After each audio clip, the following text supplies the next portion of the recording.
இப்போ நம்ம வணங்கக்கூடிய கடவுள்கள் எல்லாமே வந்து அந்த காலத்துலேருந்தே வந்து கற்கோயில்களில் தான் வந்து சிலைகள் நம்ம வழிபடுறோம்.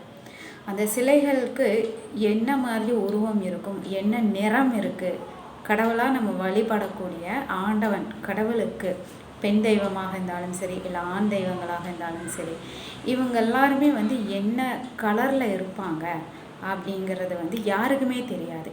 இப்போல்லாம் வந்துட்டு டிஜிட்டலாக வரங்காட்டி ஒரு வண்ணங்கள் வந்துட்டு இருக்கங்காட்டி அதை வந்து நம்ம மனிதர்களைப் போலவே வந்து கடவுளுக்கு வந்து கலர் பண்ணுறோம். பட் அந்த காலத்துலேருந்து பல வருடம் 1000 வருடங்களுக்கு முன்னாடி, பல 2000 3000 வருடங்களுக்கு முன்னாடி இருந்த கோயில்களில் வந்து வெறும் சிற்பங்கள், கல் சிற்பங்களாக தான் நம்ம வந்து கடவுளை வந்து ஏற்றுக்கிட்டு நம்ம வணங்குறோம். பட் அந்த கடவுள்களோட உண்மையான நிறம் என்ன அப்படிங்கிறது யாருக்குமே தெரியாது. ஏதோ அந்தந்த கலர், அந்த காலத்தில் மூலிகை கலர்கள், மூலிகை வண்ணங்கள் இருந்தது எல்லாமே வந்துட்டு அவங்க வந்து தன்னை போலவே மனிதர்களைப் போலவே கடவுளுக்கும் வந்துட்டு வண்ணம் தீட்டி இந்த மாதிரி தான் இருப்பாங்க அப்படின்ட்டு கொண்டு வந்திருக்காங்க. இப்போ வந்து டிஜிட்டல் மீடியாலையும் வந்துட்டு கடவுள்னா இப்படி தான் இருப்பாங்க அப்படின்னு சொல்லிட்டு நிறையா கடவுளோட முகங்களுக்கெல்லாம் வந்துட்டு கிட்டத்தட்ட மனிதர்கள் போடும் மேக்கப் எல்லாமே வந்து கடவுளுக்கு நம்ம போட்டு விடுறோம். நம்ம என்ன பண்ணுறோமோ நம்மள மாதிரி தான் இருக்கும். ஆனால் கடவுள் பொறுத்த வரைக்கும் அவங்களோட நிறங்களே வந்து வேற. உருவம் மட்டும்தான் கடவுளை போல நமக்கு உருவம் இருக்குது. ஆனால் நமக்கெல்லாமே வந்துட்டு பாதி அசுரத்தன்மை இருக்கும், பாதி தெய்வத்தன்மை கொண்டது தான் வந்து இந்த மனித வாழ்க்கை அப்படிங்கிறது. இப்போ நான் ஒரு என்னென்னா அசுரத்தன்மைனா என்னென்னா, நம்மளுடைய முடி நிறம் வந்து பார்த்துட்டோம்னா கருமை நிறம். மற்ற நம்ம உடல் அமைப்பு நிறங்கள் எல்லாமே நம்ம பார்த்துட்டோம் அப்படின்னா சிலர் மாநிறம், வெள்ளை நிறம், இல்லை எல்லாம் கலந்த மாதிரி தான் விதவிதமாக இருக்கும். இதுவே வந்து கடவுள் பார்த்துட்டோம் அப்படின்னா அவங்களோட நிறமே வந்து பார்த்துட்டிங்கன்னா முடி முதல் கொண்டு உருவம் எல்லாமே வந்து வெண்மையாக இருக்கும், வெள்ளையாக இருக்கும், நல்ல ஒரு ஒளி வீசக்கூடிய வெள்ளை நிறமாக இருக்கும். நீங்கள் இப்போ மகாலட்சுமியே எடுத்துட்டோம்னா மகாலட்சுமியோட முகமும் வெண்மையாக இருக்கும், மகாலட்சுமியுடைய முடியும் வெண்மையாகத்தான் இருக்கும். அதே போல தான் விஷ்ணு பகவானும் அதே போல தான் வெண்மை நிறமான முடிதான் இருக்கும், வெண்மையான உடல் தோற்றம் தான் இருக்கும். அதே போல தான் பிரம்மா, சரஸ்வதி, அதே போல தான் அம்பாள், அதாவது சக்தியின் உருவமும் அதே தான். ஒளி வீசக்கூடிய வெண்மை முகம், அதே போல தான் முடியும் வெண்மையாக இருக்கும். ஆனால் சிவபெருமானுக்கு மட்டும் கருமை நிறம், கருமை முடி. சிவபெருமான் வந்து கருமையாக தான் இருப்பார். இப்போது ஈஷா யோகாவில் வந்துட்டு சிவபெருமான் முகம் வந்து அமைச்சு வச்சுருக்காங்கல்ல, அந்த சிலை வடிவம், அதே தான் வந்து சிவபெருமானுடைய முகம், நிறம் எல்லாமே. அவருடைய முடியும் ஒரே நிறம்தான், முகமும் ஒரே நிறமாகத்தான் இருக்கும் சிவபெருமானுடைய நிறமானது. ஏன்னா சிவபெருமான் வந்துட்டு அசுரத்தன்மைகளையும் உள்ளே வச்சுருப்பார், தெய்வத்தன்மையும் உள்ளே வச்சுருப்பார். அதனால சிவபெருமானுக்கு முழுக்கவுமே வந்து கருமையான நிறம்தான். இப்போது நிறைய இடங்களில் வந்து கல்லில் வந்துட்டு உருவம் தோன்றும், தெய்வம் வந்து சக்தி எடுக்கும் அப்படின்ட்டு ஒரு கிராமங்கள்லாம் வந்து வெறும் கல் மட்டும் கற்கோயிலாக மட்டும் வச்சுருப்பாங்க, உருவம் இருக்காது. அதெல்லாமே வந்து தெய்வங்கள் வந்து இந்த பூலோகத்தில் தன்னோட சக்தி வெளிப்படுத்தும் போது ஒரு கல்லாக தோன்றுவாங்க. அந்த கல் வந்து கருமை நிறத்தில் தோன்றும். அவங்க இந்த பூலோகத்தில் உருவெடுக்கும் போது இந்த கருங்கல்லாகத்தான் அவங்க எந்த விதமான ஒரு உருவம் அமைப்பு இல்லாமல் ஒரு மோல்டிங்காக மட்டும்தான் அவங்க வந்து அந்த சக்தியில் கொண்டு வருவாங்க அந்த கற்களில். நம்ம மனிதர்கள்கிட்ட நம்ம பார்த்துட்டோம்னா முடி கண்டிப்பாக கருமையாக இருக்கும். அதே சமயத்தில் சர்மங்கள் எல்லாமே வந்துட்டு வெண்மையாகவும் இருக்கலாம், கருமையாகவும் இருக்கலாம். ஆக மொத்தம் முடி கருமையாகவும் தோல் ஏதோ ஒரு நிறமாக இருக்கிறது அப்படிங்கிறப்ப நம்மக்கிட்ட பாதி அசுரத்தன்மை இருக்கும், மீதி தெய்வத்தன்மை இருக்கும். இதுதான் வந்து மனிதர்களுக்கு பாதி அசுரத்தன்மையுடைய குணங்கிறங்காட்டி முடி கருமையாக இருக்குது. அதே சமயத்தில் தெய்வத்தன்மை இருக்கங்காட்டி முகமும் வந்துட்டு ஒவ்வொருத்தங்களுக்கும் ஒவ்வொரு அமைப்புகள் கொடுக்கும். மனித பிறவினாலே பாதி அசுரத்தன்மையும் இருக்கும், தெய்வத்தன்மை இருக்கும். ஆனால் தெய்வங்கள் அப்படி கிடையாது. முழுசாக அவங்களுக்கு வந்து தெய்வீக சக்தி இருக்கங்காட்டி அவங்க முழுக்க முழுக்க வெண்மையாக தான் இருப்பாங்க. இது வந்து நான் உங்களுக்கு காலச்சக்கரப்படி தெய்வத்தோட நிறம் எப்படி இருக்கும் அப்படிங்கிறத நம்ம சொல்கிறோம். இது ஏன்னா இப்போ வரக்கூடிய டிஜிட்டல் மீடியாவில் நீங்களாக ஏற்கனவே மாயை அப்படிங்கிறதுல வந்து மனிதன் சிக்கிறதுங்கிறது இந்த பூலோகத்தில் ரொம்ப சாதாரண விஷயம்.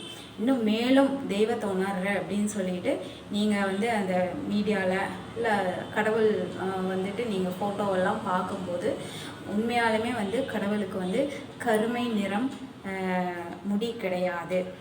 சருமமும் அதே போலத்தான். விதவிதமான சர்மம் கிடையாது. வெண்மையாக தான் இருப்பாங்க. வெண்மையான முடிதான் இருக்கும். சிவபெருமான் மட்டும்தான் கருமை நிறத்தில் இருப்பார். முடியும் கருமை நிறத்தில் இருக்கும். இந்த வழியில் நீங்கள் தெய்வத்தை நினச்சி நீங்கள் கும்பிட்றீங்க அப்படின்னா நீங்கள் மாயையில் வந்து சிக்காமல், மாயையின் பிடியில் சிக்காமல் முழுமையான அந்த தெய்வ சக்தி தெய்வத்தோட உணர்வை வந்து நீங்கள் எடுப்பீங்க. நீங்கள் வேண்டுற வேண்டுதல் வந்து எந்த விதமான இடையூறு இல்லாமல் நீங்கள் வேண்டிக் கொள்ள முடியும். இப்போ நீங்கள் ஃபோட்டோஸே வந்து நீங்கள் பூஜை அறையில் நிறைய வச்சு பல கலரில் நீங்கள் வந்துட்டு முகத்தை எவ்வளோதான் நீங்கள் அந்த ஃபோட்டோவில் வந்து நீங்கள் எவ்வளோதான் கடவுளை வந்து உருக நீங்கள் பார்த்தாலும் முழுமையான அதுக்குள்ள சக்தி வந்து கடவுள் இருக்காது. முழுமையான சக்தி கோயில்களுக்கு போகும்போது சிலைகளை பார்க்கும்போது அந்த தெய்வ சக்திங்கிறது மனசில் இறங்கும். இதே வந்து ஃபோட்டோக்களில் நீங்கள் பார்த்துட்டிங்கன்னா அது உண்மையான தோற்றமும் கிடையாது கடவுளுக்கு.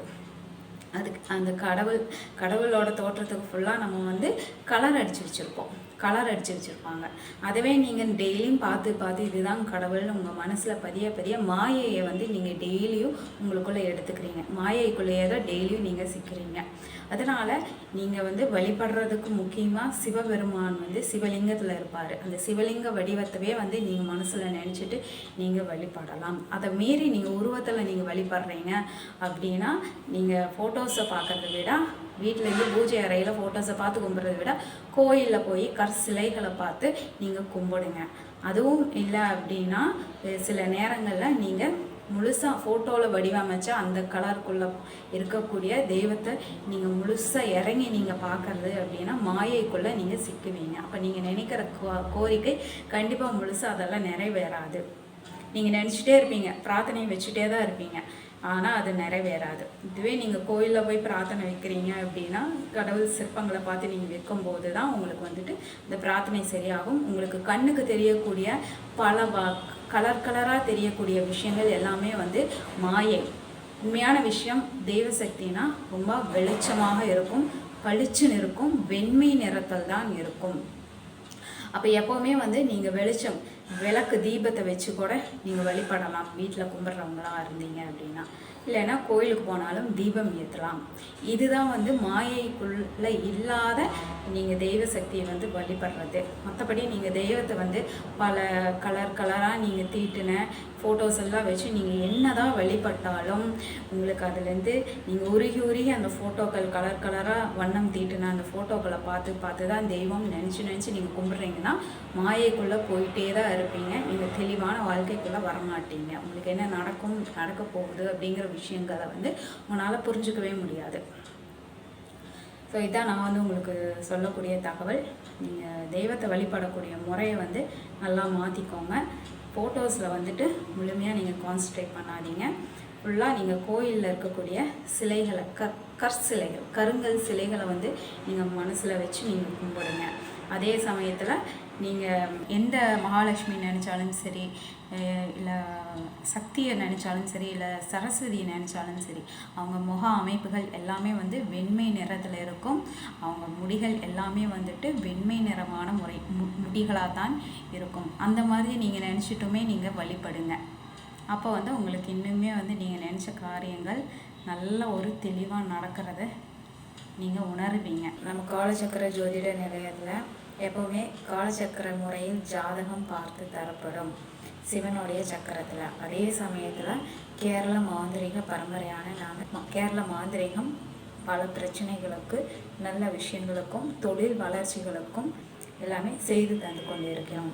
அதே சமயத்தில் பரிகாரங்கள், உங்கள் ஜாதகத்துக்குள்ளே இருக்கக்கூடிய தோஷங்களால் வரக்கூடிய பல வகையான பிரச்சனைகள், எதிர்காலத்துலையாக இருந்தாலும் சரி, இல்லை நிகழ்காலத்துலையாக இருந்தாலும் சரி, இல்லை கடந்த காலத்துலேருந்தே பிரச்சனைகளில் வந்திருந்தாலும் பரிகாரங்கள் மூலிமா எடுக்கக்கூடிய பரிகாரம் இங்கே மட்டும்தான் இருக்குது, காலச்சக்கர ஜோதிடத்தில் மட்டும்தான்.